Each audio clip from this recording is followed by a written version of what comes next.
Halo, kembali lagi dengan Sandika di XND Channel. Beberapa waktu lalu kita melakukan unboxing Galaxy S20 Ultra yang gede banget. Nah, jadi kita kan nggak selamanya nih bisa dalam kondisi menggunakan HP dengan dua tangan. Jadi pada video kali ini, saya ingin berbagi bagaimana saya melakukan setup untuk Galaxy S20 Ultra ini sebelum mulai digunakan secara ekstensif, dengan fokus agar handphone ini mudah digunakan dengan satu tangan. Tentu saja sebelum mulai menggunakan handphonenya, kita masukin SIM card-nya dulu.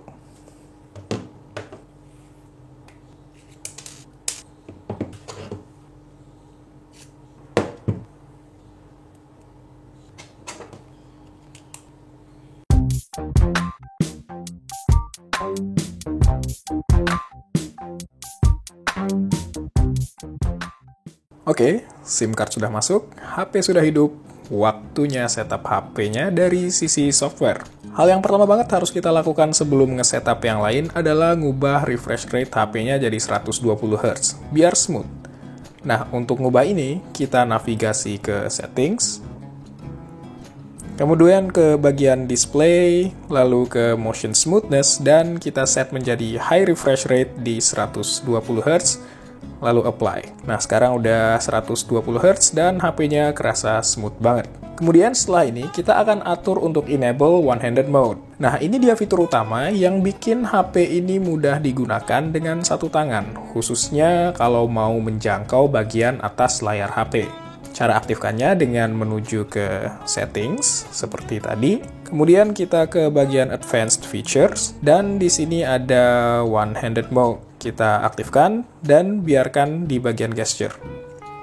Sehingga sekarang bagian atas HP mudah dijangkau dengan satu tangan, hanya perlu melakukan swipe down dari tengah, dan display akan mengecil dan bagian atas dapat diakses dengan sangat mudah.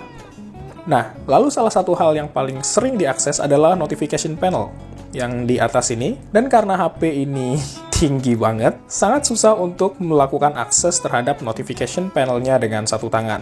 Tapi tenang, ada fitur yang bisa bikin akses notification panel ini jadi gampang, tanpa harus ke bagian atas layar seperti ini. Cara aktifkannya, kita pinch in di home, kemudian kita menuju home screen settings, dan di sini ada opsi untuk mengaktifkan swipe down for notification panel. Langsung aja kita aktifin. Nah, sekarang kalau kalian mau mengakses notification panel, nggak perlu ke atas, cukup swipe aja dari sisi manapun di layar handphone. Kayak gitu. Udah deh, sekarang akses notification panelnya jadi gampang. Nah, sebenarnya pada titik ini handphone udah gampang banget dipakai dengan satu tangan. Tapi masih ada beberapa settings yang dapat kita tweak biar lebih mantep lagi. Lalu untuk demonstrasiin bahwa HP ini udah enak dipakai satu tangan, saya akan menggunakan satu tangan aja untuk setting HP ini dari titik ini. Oke. Tangan yang kiri berarti stop, nggak usah megang lagi. Sekarang kita setting keyboardnya yang pertama. Cara setting agar keyboardnya bisa ngetik dengan swipe, jadi kita nggak perlu ngetik satu huruf satu persatu. Pertama kita ke settings, lalu kita ke bagian general management, terus ke language and input, dan di bagian on-screen keyboard, kita pilih Samsung keyboard. Terus di sini ada swipe, touch, and feedback. Kita pilih itu, lalu di bagian keyboard swipe controls, kita pilih swipe to type. Sehingga sekarang jika kalian mau mengetik, misalnya ngetik sesuatu, itu nggak perlu ngetik satu-satu lagi kayak gini, tapi bisa langsung swipe aja kayak begitu. Kemudian setting berikutnya adalah gesture. Ini mudah sekali nyetingnya juga. Kita ke settings dulu, seperti tadi. Kemudian kita ke bagian display. Lalu di sini ada navigation bar, dan itu kita ganti menjadi full screen gesture. Saya sih lebih suka ini karena simple ya. Satu doang, dan navigasinya juga lebih gampang, jadi saya lebih suka pakai ini. Nah, kemudian setelah setting gesture yang tadi, ada satu lagi aplikasi tambahan yang bisa di-download dari Galaxy Store yang bisa bikin jempol kita melakukan lebih banyak hal. Saya akan tunjukin maksud saya. Pertama, kita install dulu dari Galaxy Store, itu aplikasi namanya One Hand Operation Plus. Jadi langsung aja kita search one hand. Nah, langsung ada di atas. Kemudian langsung saja kita install. Nah, setelah terinstall, langsung aja buka aplikasinya. Di sini settingannya masih off ya, tapi bisa kita hidupkan langsung.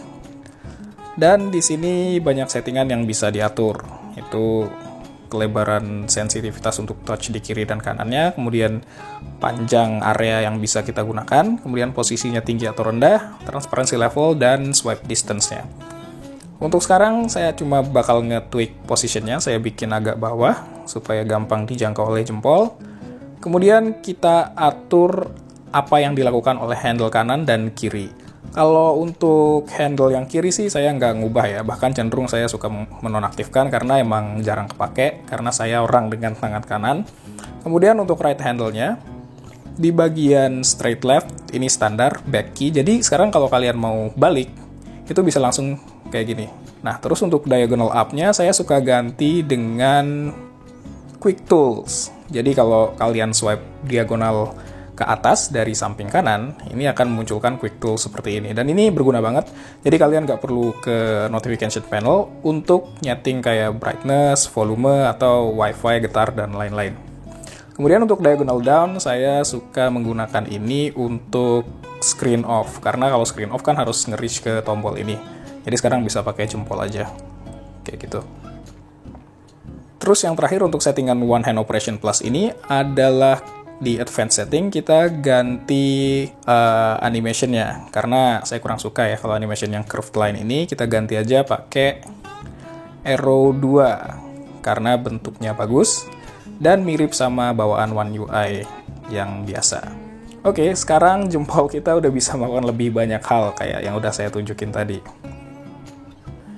Selanjutnya masih dengan aplikasi tambahan, kali ini namanya Sound Assistant. Kenapa ini penting? Karena Sound Assistant ini bisa memberikan kustomisasi terkait volume panel dari handphone ini. Langsung aja kita ke Galaxy Store, terus seperti biasa kita search, kita tulis sound, dan udah langsung ada di paling atas.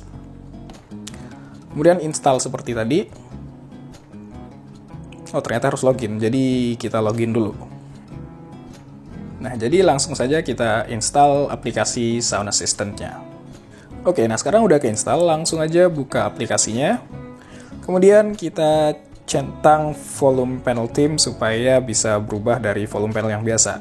Nah, ini maksudnya gimana? Jadi sekarang kalau kalian pencet tombol volume, nah bentuknya udah kayak gini, udah nggak kayak biasanya yang ada di atas layar dan susah dijangkau dengan satu tangan. Jadi sekarang bisa dikecilin dan digedein pakai jempol, dan posisinya juga bisa diatur. Ini memberikan jempol kalian fungsionalitas yang lebih jauh terkait volume, termasuk volume biasa tadi, kemudian volume media, dan bahkan kalian juga bisa mengatur equalizer di sini. Sekarang kita masuk ke Edge Panel, salah satu fitur ciri khas yang ada di HP Samsung. Fitur yang menurut saya membantu banget. Cuma begitu HP ini dinyalain, posisi side panelnya tuh jauh banget di atas dan susah diakses pakai satu tangan. Jadi yang pertama yang kita lakukan adalah kita turunin dulu posisinya ke posisi yang saya sebut dengan posisi ramah jempol, sehingga dia sekarang ada di bawah sini dan dapat dengan mudah diakses. Ini membantu banget karena bisa bikin kita launching aplikasi yang sering kita pakai dengan mudah, kemudian ada Smart Select dan berbagai tool yang bisa membantu kita di kehidupan sehari-hari. Cuma saya mau nambahin satu tool lagi, yaitu kalkulator di side panel. Langsung aja ke setting, lalu ke Galaxy Store, dan kita search kalkulator. Oh, ternyata udah ada di depan kalkulator panel, jadi langsung aja kita install. Nah, sekarang udah terinstall, lalu kita menuju ke side panel. Tadi belum ada ya, jadi kita masuk ke setting dulu, dan kita enable kalkulator panelnya. Nah, ini membantu banget kalau mau ngitung sesuatu yang sederhana dan perlu akses ke kalkulator, tapi nggak mau masuk ke menu dan buka kalkulatornya. Jadi, ya udah tinggal dari samping, tarik, kemudian ada kalkulator di side panel, dan ukurannya udah menyesuaikan supaya mudah diakses oleh jempol. Mungkin banyak yang nanya kenapa saya nggak ganti pengaturan animation speed pada handphone ini, karena itu bisa bikin handphonenya makin kenceng ya rasanya. Well, pada handphone lain sih ya, biasanya saya ganti animation speed supaya lebih lambat. Cuma pada HP ini, karena layarnya ini dengan refresh rate 120Hz, jadi kalau animasinya kecepatan, malah smoothness-nya itu nggak kerasa. Jadi kayak agak sia-sia gitu. Jadi saya biarin ke settingan awal aja, biar pas kayak scrolling biasa itu smoothness-nya kerasa banget gitu. Untuk tema saya nggak ganti karena lumayan suka dengan tampilan bawaan dari One UI 2.0. Cuma nanti paling saya ganti wallpaper-nya aja. Nah, tadi settingan-settingan utamanya udah. Berikutnya ini sebenarnya adalah settingan-settingan perintilan kecil yang di-skip juga sebenarnya nggak apa-apa, but it's nice to have. Yang pertama adalah memunculkan persentase baterai di notification panel. Ini bisa dilakukan dengan menuju ke settings. Kemudian kita ke bagian notification dan ada di status bar. Ini kita bisa aktifkan show battery percentage sehingga persentase baterai secara spesifik dan lebih mendetail akan ditampilkan di notification panel. Kemudian setting yang kedua adalah customize power button, karena secara intuitif kalau kita mau matiin nih handphone kan kita pencet tombol power lama. Cuma apakah kalian tahu apa yang dilakukan handphone ini? Yang nongol malah Bixby. Jadi Bixby ternyata masih bisa nongol walaupun kita nggak mau dia nongol dan dia nggak punya tombol dedicated. Jadi udah settingnya kita ganti aja. Cara gantinya itu adalah kalian pencet tombol power dan volume rocker ke bawah secara bersamaan. Kemudian akan muncul layar ini, kemudian kalian ke side key setting. Kemudian ke side key settings, kemudian di bagian press and hold kalian pilih power off menu, karena saya personally sih nggak suka pakai Bixby, lebih sukanya Google Assistant. Ups, maaf Samsung. Kemudian double press juga kita biarin quick launch kamera aja. Jadi kalau double press bisa langsung buka kamera dengan mudah. Kemudian yang berikutnya adalah disable Samsung Pay, karena ini di bawah ini ada semacam bagian untuk Samsung Pay. Kalau di swipe ke atas itu ngeselin gitu, karena saya nggak begitu butuh Samsung Pay, jadi ya udah langsung kita disable aja. Caranya adalah dengan buka Samsung Pay-nya sendiri, kemudian ya setuju, continue, bla bla bla, dan di bagian lock screen dan home screen langsung aja kita set jadi off. Jadi di sini udah nggak ada Samsung Pay lagi dan berfungsi seperti biasa, layaknya navigation bar seperti biasa. Kemudian saya juga kurang suka dengan Samsung Daily, maksudnya bukan kurang suka sih, agak nggak kepake aja gitu, karena biasanya saya baca beritanya itu lewat Google Chrome atau feed-nya Google langsung. Jadi kita disable itu juga dengan cara pinch in di home, kemudian ke bagian Samsung Daily dan langsung aja kita matiin. Nah, oke, jadi itu aja tips and trick kali ini yang mungkin bermanfaat buat kalian yang berpikir bahwa wah ini handphone gede banget dan agak susah dengan nyaman digunakan oleh satu tangan.